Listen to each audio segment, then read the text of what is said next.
Hello there everyone and welcome to TVS Nightline as we dive into what's going on in Sarawak and its regions. Here with me, Shaul Shamiato, and let's get to the headlines.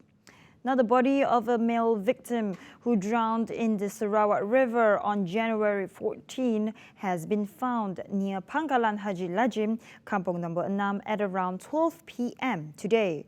The victim was believed to have fallen into the river while saving his girlfriend. Meanwhile, Akmal Saleh has the report. Mangsa yang dikuatiri lemas dalam kejadian Khamis lalu ketika mencuba menyelamatkan teman wanitanya telah ditemui hari ini kira-kira jam 12.05 tengah hari tadi, kira-kira dalam jarak 2 batu nautika di Sungai Lajim. Diharapkan pihak ahli keluarga mereka bertabah dan terima kasih kepada anggota-anggota yang terlibat dalam operasi mencari dan menyelamat selama 3 hari ini. Laporan Akmal Saleh bersama juru kamera Fikri Razak untuk TVS. The victim, identified as Awanku Sahibul Aulia Awang Sazali, aged 33, was found at Lajim River, Kampung number 5, after 3 days of conducting the search and rescue operation along the river. According to Sarawak State Fire and Rescue Department Director JPPM Kiruddin Rahman, the search and rescue operation was conducted by a specialized personnel team, taking into account the river current during the SAR operation. Alhamdulillah kita berjumpa dalam rondaan pagi inilah yang mana kita buat SAR integrasi lah antara pihak polis, APM, bomba sekalian dengan menggunakan tambahan aset kita dan juga kita scouting sepanjang sungai ini dan juga perkiraan pergerakan air dan juga kita tepi sungai. Alhamdulillah lah kita dalam proses pencarian kita berjumpa satu mayat terapung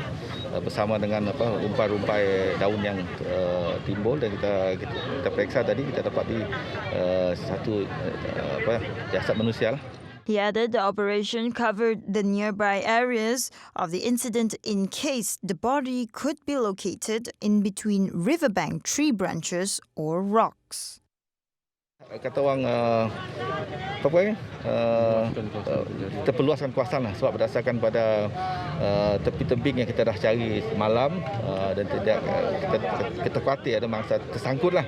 Tapi kita clear tadi, jadi kita bawa ke sini dan kita laksanakan diperluaskan sehingga ke peringkat sampai ke baras tadi kita buat ronda supaya takut dengan kelajuan arus ni kemungkinan possible berdasarkan kes-kes sebelum ini kita dapati mangsa sampai ke baras dengan kelajuan air yang sama, tapi itulah kita buat cross zigzag keadaannya. Alhamdulillah saya sendiri mengetahui bot tadi kita terjumpa, alhamdulillah lah. Kiruddin added that the body is taken to the operation center of the Fire and Rescue Department located at Tun Abdul Rahman Yaakob Bridge for body identification before sending the body over to the police. During the incident at around 12:57 p.m. on Thursday, the victim jumped into the river from a jetty located near the Kubahria food court to save his girlfriend. However, the 27-year-old woman was successfully rescued by members of the public by a boat worker who was about 50 meters away from the location.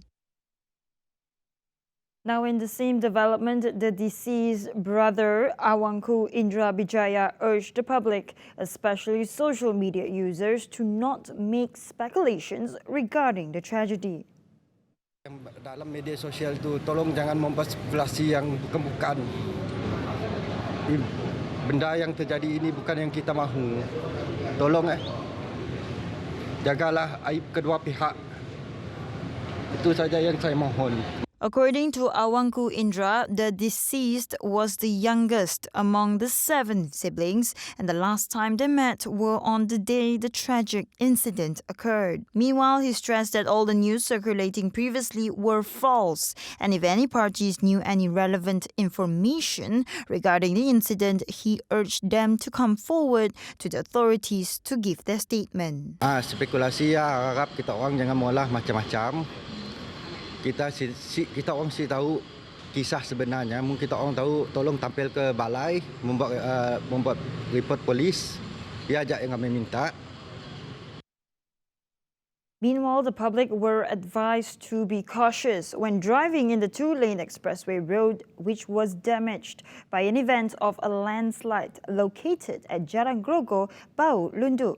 Now, the landslide affected the traffic flow within nearly 3 kilometers from both directions. The landslide occurrence had been reported to the State Disaster Management Committee, or SDMC, for Bau District and the Public Works Department, PWD, for further action.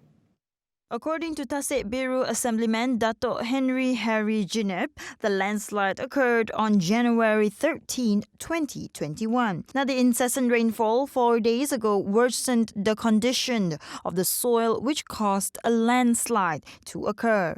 Repair works were immediately executed by relevant agencies, namely the Public Works Department, or PWD Sarawak, Telecom, and Sarawak Rural Water Supply Department, or JBAL. Harry Jineb also urged road users to be cautious when using the road, especially at night. Meanwhile, heavy commercial vehicle drivers were urged not to use the said road due to its unsafe condition. At the same time, 2 expressway lanes can still be used until the repair work is completed.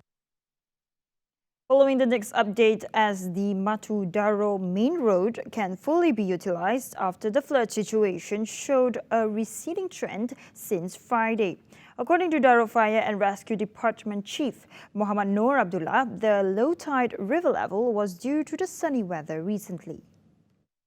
Muhammad Noor also added that the water level of the flood measured 0.6 meters throughout the village routes. However, the situation is still under control.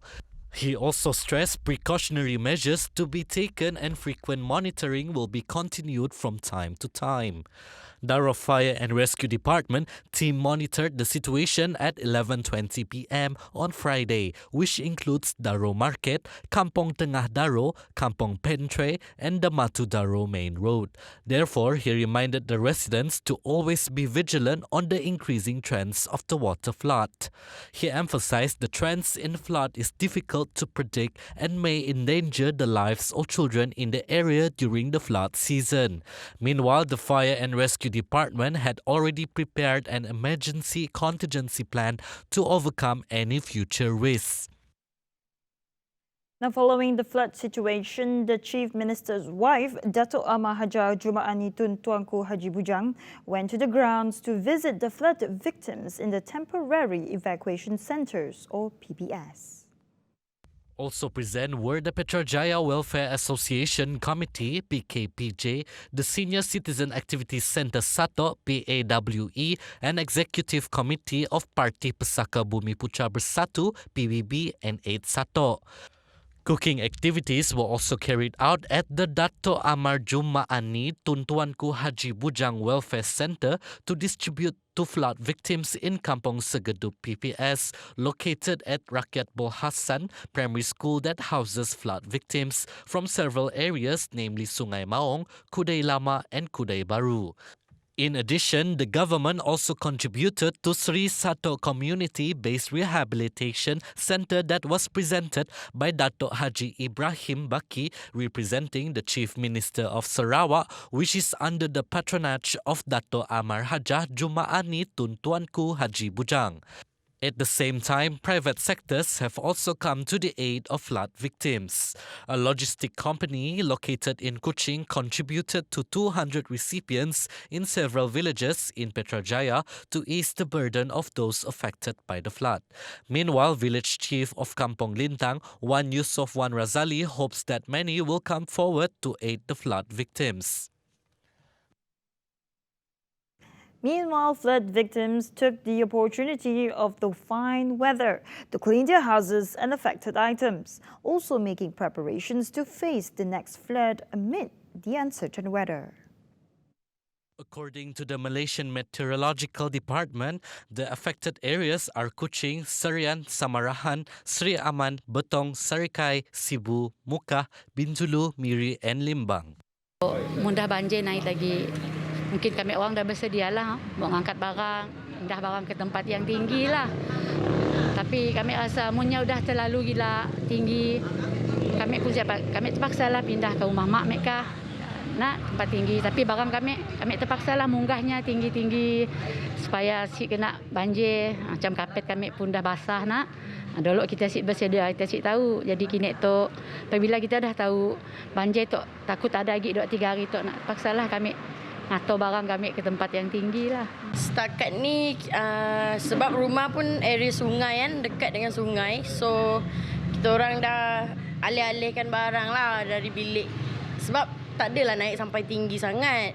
Dekat situ dengan sini je. Tapi dah keluarkan barang-barang macam barang-barang yang patut dah keluarkan ke atas.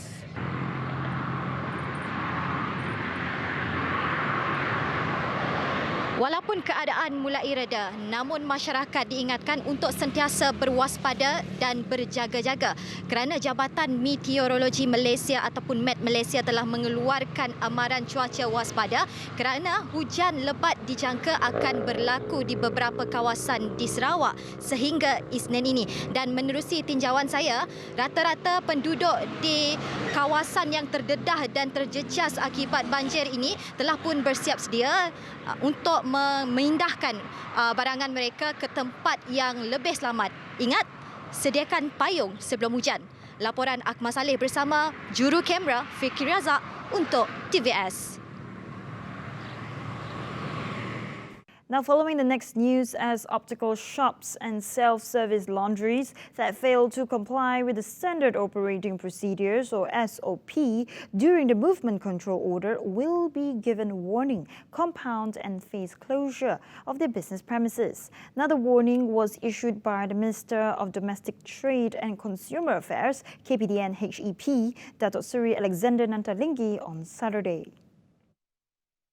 He also stressed that if compliance still fails to reach a satisfactory level, the ministry will take drastic actions, including proposing to the National Security Council or NSC to continue to close the operations of the industry throughout the MCO period. Meanwhile, all parties, especially industry players and consumers, are to take full advantage of the opening of the economic activities under the trade and distribution sector by complying with all the SOPs enforced. Nanta said cooperation of all parties is important to balance the needs between the country's economic survival as well as controlling the COVID-19 infection. Earlier, Senior Minister for Security Cluster Datuk Seri Ismail Sabri Yaakob announced that the government's decision to allow the operation of self-service laundries and optical shops by taking into account the needs of the people. For further information, industry players and members of the public can contact the Trade Distribution and Services Industry Secretariat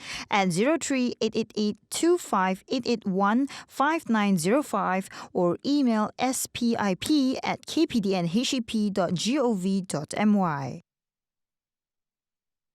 Now, the Sarawak State Disaster Management Committee, or SDMC, has decided to implement the Conditional Movement Control Order, or CMCO, in other districts of Sarawak. Now, the CMCO will be effective for 14 days, starting January 18 to January 31, 2021. Meanwhile, for Sibu District, the movement control order will be implemented starting January 16 until January 29 for the same period of time. According to the State Disaster Management Committee Chairman Dato' Amar Douglas Uga Ambas, in a statement, said the decision was made following the spike in COVID-19 cases in Sarawak. He also added that the standard operating procedures for CMCO in other districts in the state will be announced on January 17. Now on to some COVID-19 updates, as Sarawak recorded 69 new positive COVID-19 cases on Saturday, bringing the cumulative total of positive cases to 2,049 cases. Among the cases were detected in Kuching, Bintulu, Kanawit, Miri, Meradong, Asajaya, Selangau, Lubuk Antu, Samarahan, Sarikai, Simunjan and Sebau. As of now, there are 7 active clusters in Sarawak. Meanwhile, 11 recovered patients were discharged from the Sarawak General Hospital and Sibu Hospital.